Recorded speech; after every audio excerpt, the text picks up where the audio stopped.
네, 안녕하세요. 자, 이 시간에는 해인이라는 종목을 좀 보도록 하겠습니다.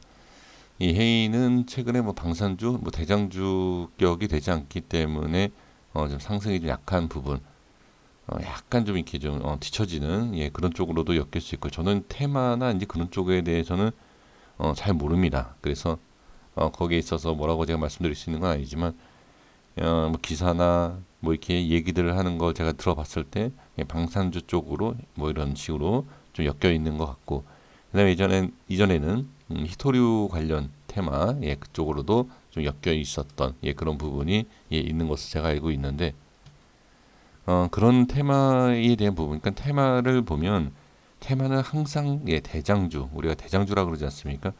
이제 그런 쪽에 아니 그런 종목이 아닌 이상은 조금 상승이 좀 하락, 그러니까 상승률이죠. 상승률은 어느 정도 제한적인 부분, 그리고 시간이 대한 이 시간적인 부분도 대장주가 다 상승하고 나서 뒤늦게 뭐 뒤따라가는 그러한 부분도 좀 있지 않나 그렇게 보여지는데, 그 해인에 대한 그 부분에 있어서 테마 쪽 물론 중요합니다. 왜 상승하기 위해서는 그 테마 어떤 테마냐, 또는 그 테마에 대한 그 시기에 대한 부분, 이 시기에 이 테마가 어떻게 움직일까라는 그런 얘기도 있고 그런 상황을 우리가 볼 수 있지 않습니까? 그러니까 그런 부분도 체크해 볼 필요는 있습니다. 일단 근데 이게 이 종목은 그 테마에 대한 부분도 중요하지만 뭐 수급이라든지 이 기업에 대한 현재의 실적, 영업이익, 돈은 잘 벌고 있나, 돈은 또 있나, 아니면 빚은 많은가, 이런 것도 좀 봐야 되겠죠. 지금 수급으로 보면 외인이 엄청난 물량을 한번 던졌어요, 이게. 자, 이 프로그램에서 던졌죠. 이 이유를 분명히 찾아낼 수 있지 않을까, 저는 그렇게 보여집니다. 그래서 17일입니다. 6월 17일 날. 이 6월 17일 날 이 프로그램 쪽에서 왜 많이 던졌을까? 그리고 이걸 개인이 왜 받아줬을까? 라는 것 한번 이따가 차트상에서 한번 볼게요. 그 다음에 재무적인 부분을 좀 볼 필요가 있습니다. 돈은 많습니다. 그냥 이렇게 봤을 때 유보율은 많아요, 상당히. 자, 1,400, 거의 1,500%가 있기 때문에 많다. 하지만 부채가 뭐 위험할 정도로 많은 건 아니지만 그래도 자본에 비해서 상당히 좀 있는 편이다. 이렇게 볼 수가 있습니다. 지금 이 부채율이 보면 거의 100% 이상, 한 130% 그렇게 지금 보여지는데, 어느 정도 좀 부채가 좀 있다라는 건, 그 다음에 이번에 최근의 실적 자체는 그렇게 좋지는 않다, 이렇게 좀 볼 수 있습니다. 하지만 기업 자체가 워낙 좋기 때문에 글쎄요, 이 정도를 가지고서는 문제가 되지는 않을 것 같습니다. 하지만 봐야 돼요. 이 이후에 어떤 모습이 나올지를. 최대주주의 지금 이 지분율을 본다라고 하면 좀 아쉬움은 분명히 있습니다. 이 12%, 그다음에 뭐 친인척 이렇게 나오는데요. 네, 같은 원 이렇게 보실 수 있고요. 근데 지금 보면 이 합쳐도 대략 한 20% 정도, 그죠? 20% 정도의 지분율인데 조금 아쉬움은 있다. 그러니까 무슨 얘기냐면 주가에 대한, 그러니까 최대주주들이 지분이 많다라고 해서 올라가는 것도 아니고 적다라고 해서 내려가는 건 아니에요. 오히려 최대주주가 지분이 없고 오히려 위험한 종목들이 밑에서 바닥에서 난리가 나는 경우가 있죠. 막 급등하고 내려가고 막 이제 그런 경우가 있죠. 네, 이거는 약간 어중때다라는 표현을 써도 될지 모르겠는데, 재무적으로, 그러니까 기업적으로 확실히 좋다, 이 기업은 정말 좋다라고 하면 아무래도 이 대표가 좀 지분을 좀 늘리겠죠. 근데 약간 좀 그런 부분이 좀 아쉽다라고 그냥 말씀을 좀 드려보겠습니다. 자, 그러면 지금 위치에서 아까 제가 이제 프로그램 쪽에서 엄청난 매도 물량이 나왔는데 왜 나왔을까? 지금 17일 날 보시면 상승과 하동 파동이 컸죠. 음봉으로. 이 부분에 있어서 프로그램 쪽에서 어떻게 매도 물량이 나왔는데, 나온 이유를 우리가 알 수는 없지만 이 차트상에서 보면, 자, 나중에 기본적으로만 얘기해 볼게요. 저항에 대한 물량, 그쵸? 그리고 이평선에 대한 이탈에 대한 물량, 그리고 5선 이동평균선에 대한 이탈에 대한 물량, 그리고 한 가지 더 기술적으로 본다라고 하면, 자, 이 양봉과 이 지지가 되는 그리고 저항이 되는 이 부분에 있어서 어떻게 지지를 하느냐 못하느냐 무너지느냐 뭐 이러한 부분에 있어서 매도 물량이 나왔다. 아니면 또 기술적인 내용이 아니라 그 또 다른 우리가 알 수 없는 그런 부분에 있어서 프로그램 쪽에서 매도 물량이 많이 나왔다. 이렇게 볼 수가 있겠죠. 이게 분명히 기술적이든 어떤 내용이든 수급에 관련돼서 본다라고 하면 기준이 될 수 있는 그러한 캔들이 될 수도 있다라고 저는 보여집니다. 큰 그림으로 좀 볼게요.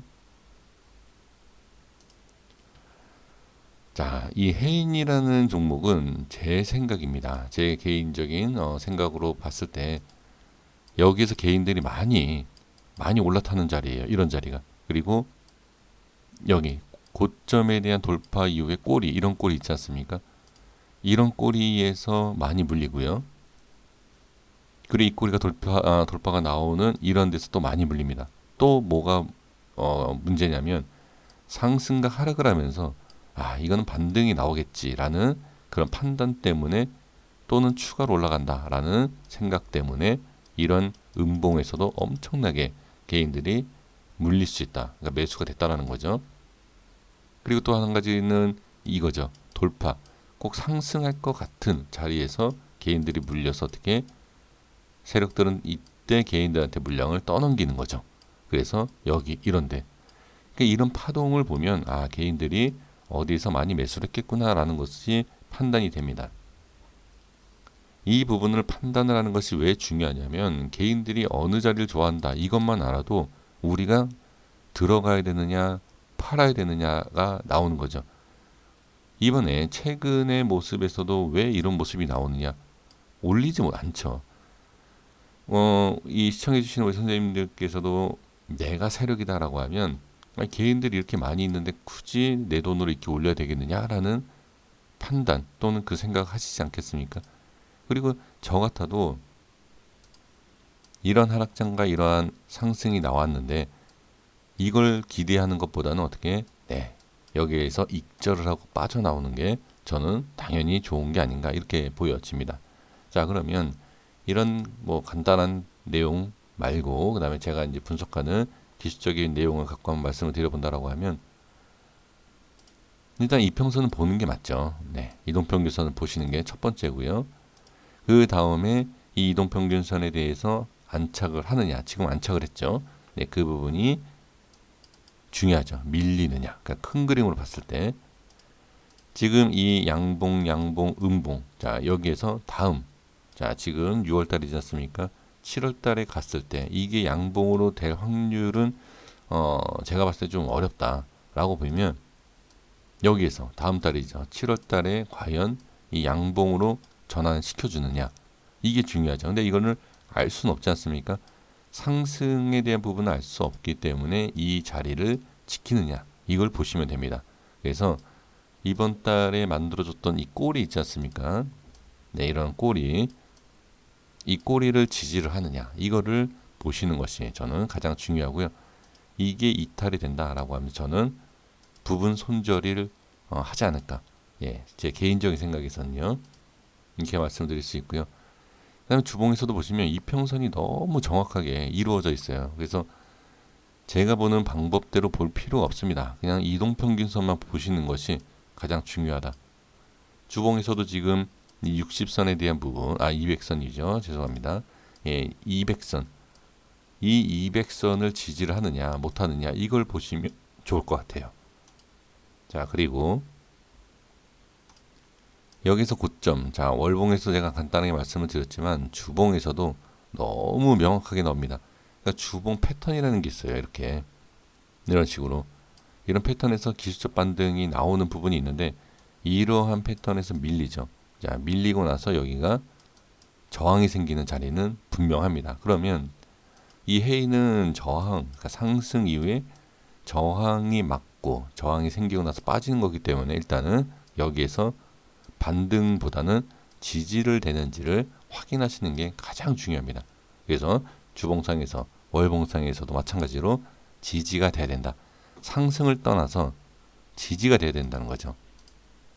상승은 알 수는 없지만 지지를 해야 되는 자리는 우리가 알 수가 있어요. 그럼 지지 자리가 깨지면 하락을 알 수 있는 거죠. 그러니까 상승을 모른다라고 하면 이 자리 그리고 지켜야 하는 자리는 반드시 우리가 체크를 하셔야 돼요. 그리고 나서 그 자리가 깨진다라고 하면 어떻게? 네, 부분 손절, 부분 익절, 익절이 될 수도 있는 거죠. 여기 잡으신 분들은 네, 이렇게 대응하셔야 되고, 큰 그림으로, 자, 아까도 말씀드렸지만 개인들이 좋아하는 또는 물려 있었던 이 자리까지 올라오느냐를 우리가 알거나 또는 기다린다든지, 그게 중요한 게 아니에요. 지금은 단기적인 부분을 대응해야 됩니다. 아까도 말씀드린 것처럼 이 자리가 올지 안 올지를 아무도 모르기 때문에 여기를 지지하고 올리느냐, 지지만 하면은 당연히 홀딩하면서 기다리는 거죠. 하지만 깨지면 어떻게 대응을 해야 된다라고 말씀을 드리겠습니다. 그러면 아주 지금 짧은 지금 자리를 보겠습니다. 지금 이 라인대는 모르겠습니다. 제가 언제 설정한지는 모르겠습니다만, 지금 이 라인대를 기준으로 한번 말씀을 드려보면, 이 전과 이 전 돌파, 그 다음에 밀리고 다시 올라왔죠.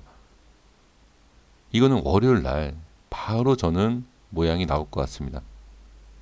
월요일 날 이탈을 하면 하락이다 라고 보셔야 되고요. 그 다음에 이 라인대, 지금 이 라인을 보시면 지금 120선을 터치를 했지만, 이건 아주 제가 오래전에 설정한 걸로 제가 알고 있는데, 지금 이 라인대가 어떻게 120선, 우리가 일봉상에 가장 중요하게 생각하는 120선 터치했죠. 여기에서 이 라인대, 그러면 이평선도 중요하지만, 자, 5선도 여기 설정되어 있죠. 지금 저는 이 5일선을 보고서 설정한 게 아닙니다. 근데 지금 보면 이 두 라인대가 5선, 120선, 일봉상에서 가장 중요한 이 라인대 두 개를 동시에 지금 현재에 터치를 하고 있는 상태이다. 월요일날 이거 보시면 돼요. 이 밑에 빠지느냐, 지지를 하느냐, 이걸 보시고 이 라인대가 하나하나 깨진다 라고 하면 저는 손절 또는 부분 익절을 해야 된다 라고 말씀을 드려야 될 것 같습니다. 손실이 크다라고 해서 이것을 무조건 들고 있는 것이 좋은 건 아닙니다. 이런 경우 있어요. 만약에 여기서 매수했다가 빠지거나 손절 쳤는데 나중에 가더라. 그래서 부분적으로 해야 돼요. 모두 손절 치기에는 그렇습니다. 만약에 빠졌을 때는 부분 손절 잘했다라고 판단하실 것이고, 빠지고 올라가면 아, 이거 억울하다. 그러니까 이 사람이, 이 인간이라는 게 일단 저도 마찬가지예요. 저도 욕심이라는 게 있기 때문에 모두 손절을 일단 칩니다. 빠지면 야, 손절 진짜 잘했다. 근데 빠지고 이렇게 올라가면 아, 손절 왜 했지? 이거를 알면 우리가, 그죠, 상승과 하락을 알면 손실을 볼 필요가 없죠. 여기에서 매수를 안 하겠죠. 이게 안 되고 모르기 때문에 부분적으로도 대응을 해야 되는 자리가 여기이다. 빠져도 부분적인 손절을 했기 때문에 손실에 대한 부분 어떻게 줄였고, 올라가면 어떻게 나머지 손절친 물량 보유하고 있는 종목 올라가면 손절친 부분에 물량이 있을 거 아닙니까? 올라가면은 나머지 물량 손절, 그 본전이죠. 그리고 올라가면 뭐가 되죠? 이전에 부분 손절했던 게 들고 있는 게 이익이면 총 계산하면 어떻게 되죠? 예, 본전이 되는 거죠. 그러니까 이렇게 대응을 해야 돼요. 올라가는 것과 내려가는 걸 동시에 대응해야 되는. 근데 그 부분에 있어서 기준을 우리가 잡을 수가 없죠. 아, 이 자리가 진짜 중요한 자리인가? 예, 손절을 해야 되는 자리인가? 이걸 모르기 때문에 대응이 안 되지 않습니까? 근데 저는 자신 있게 얘기한다라고 하면 좀 문제가 될 수 있지만, 저 같으면 이 라인이 빠질 때부터 부분 손절, 여기 빠지면 저는 아예 손절을 하지 않을까라고 말씀을 드릴 수 있습니다. 이거는 제 기준일 뿐이지만 나중에 이 주가의 흐름을 보시면 제가 이 판단을 한 이유를 아실 수 있지 않을까 싶습니다. 여기까지 하겠습니다. 구독과 좋아요 부탁드리겠습니다. 감사합니다.